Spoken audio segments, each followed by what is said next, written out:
Good evening guys. Ngayon maglalagay ako ng gel polish sa paa ko.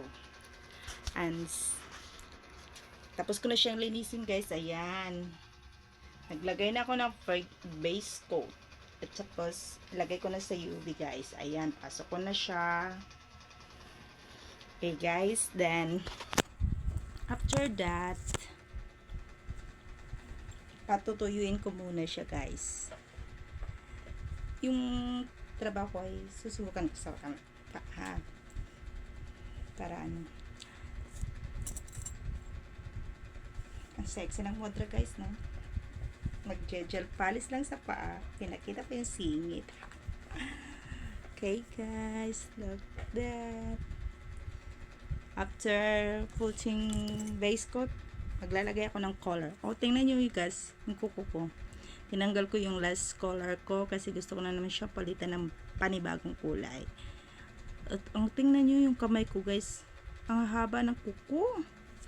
Pero gusto ko siyang ganito lang, huwag ko nang putulin. Ang bilis tumubo guys, no? Ayan.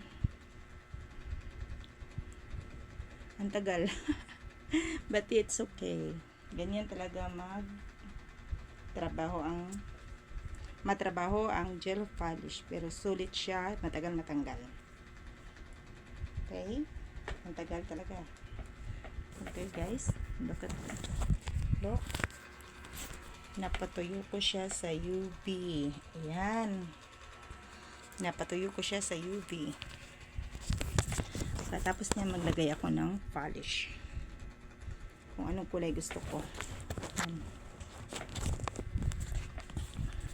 Ayan, din na lang ko lang to. I-edit ko na. Oh, nakikita na yung bobs ko di ay.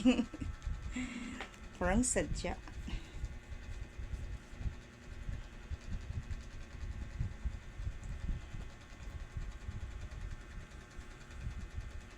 Matagal siyang trabahuin guys. Kaya lang, kung may customer lang, sulit naman ang kita.